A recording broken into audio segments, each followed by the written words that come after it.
Thank you, Mr. President. All right, guys, put your hands together now for the Aussie Cossack.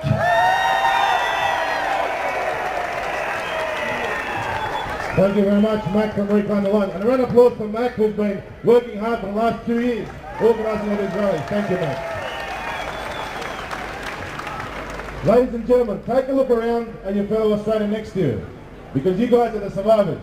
You guys that have spent 2 years, I can see a lot of familiar faces here. You've been tirelessly coming to protests. You've been holding the line so that the people that are at home on the couch can have at least some sort of freedom. Those people that didn't go to protest, that sat at home watching the press conferences of Gladys Berejiklian and Kerry Chen, they owe a big thank you to all of you here with your children, the mums and dads. Round of applause for everyone in this crowd. You're all heroes.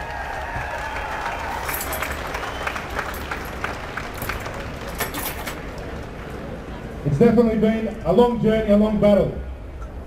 On the 22nd of May, the morning after the election, the Liberal Party leaders will wake up with a big hangover. They woke up with a big hangover because for the last 2 years, they've been doing everything possible to get themselves voted out of power. And that goes for Labor as well. Labor and Liberal in the dump, put them last, put them 7 and 8. It doesn't matter what how the road cards say. All we need to know is Liberal and Labor must always go 7 and 8. And the Greens, 6, 7 and 8. It doesn't matter which one you hate more, well, we need to get rid of all of them. Because we know the people of Australia all around the country are going to be doing the same thing.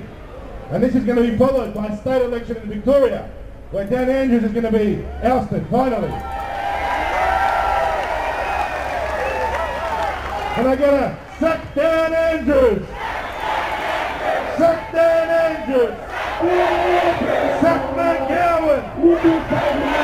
Sack McGowan! These two guys, Dan Andrews and McGowan, not only need to be sacked, they need to be brought before a people's tribunal.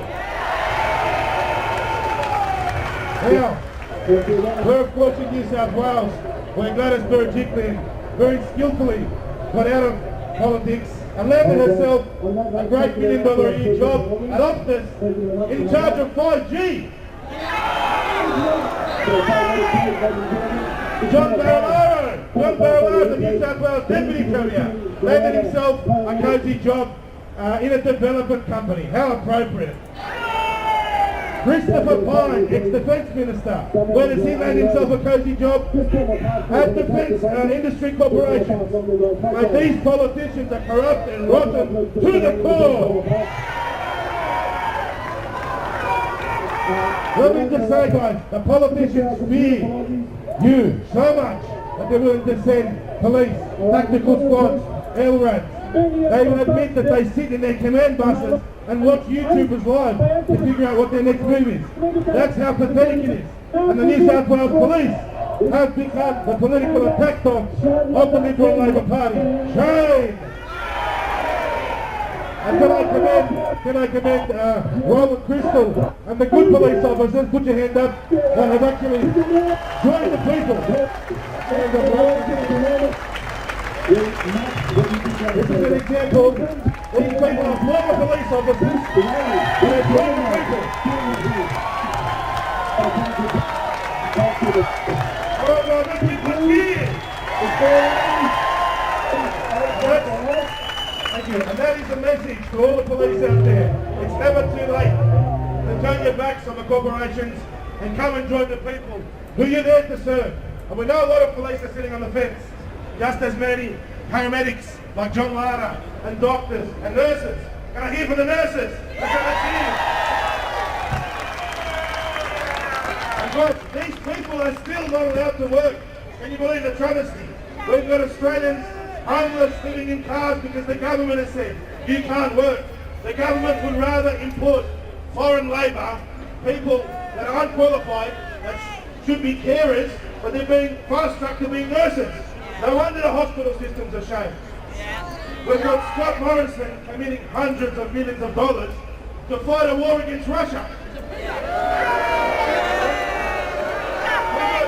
We've got Scott Morrison trying to get Australia involved in a foreign war, sending bushmasters, artillery when we've got people hungry and homeless in this country at home. Shame on you, ScoMo.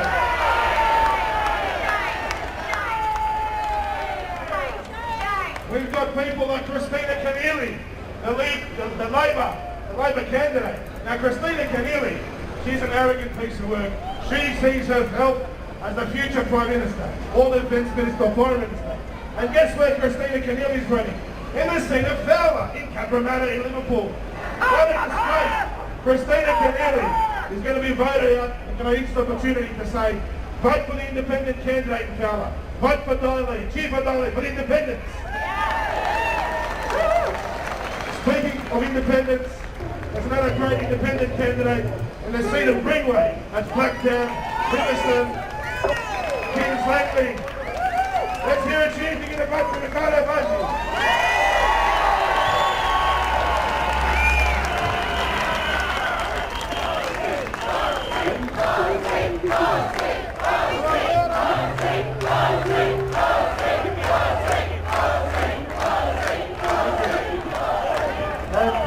In the New South Wales Senate, ladies and gentlemen, there's a lot of options, but I think the best option for the Senate is to vote for the LDP, for John Ruddy. And John Larder, put your hand up, John Larder, he's running on the ticket.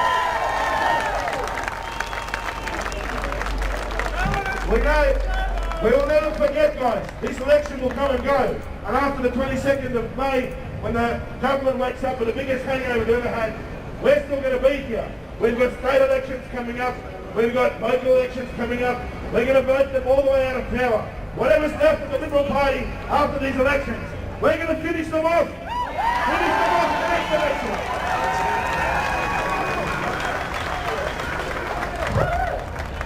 Can I just make a big special mention of every single person here? And a lot of you, don't try and get on the stage and talk, or you're not there doing selfies. You just come here like good humble Aussies. And you've been coming to every single rally in Canberra, in Wollongong, in Sydney, in Melbourne, and I'm seeing your faces, I'm in your faces. You've got the full respect of the Australian people, and if some of the Australians out there who are blinded by the mainstream media don't realise that yet, there will come a day where each and every one of you can look proudly back at what you did in 2021 and 2022 and tell your children who you came in to defend, and be proud of, and your kids will be proud of you. Be proud of Mum, Dad. Now guys, let's just make a very scandalous announcement here as well. Who here thinks that the suppression order should be lifted?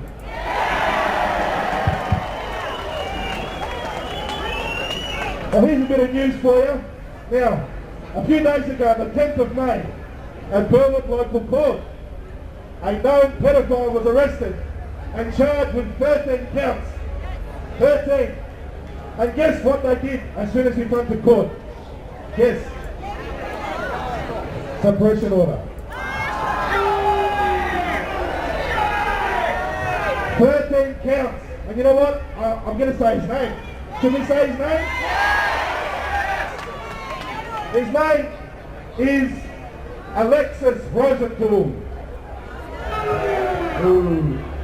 But you won't hear about that from the mainstream media because there's suppression orders. But what you will hear from the mainstream media is constant attacks on freedom fighters like Mac, on freedom fighters like Ricardo Buggy, on freedom fighters like the people from Cops for Truth. Because the media is complicit, the media is compliant. And it's the media's fault, and I can see some great signs here, that the media is the virus. And that is the problem, my fellow Australians. The media is allowing the government to get away with this. So thank you for supporting these events, supporting all these organisations that have come together today to make one big final rally before we go to the polls next week.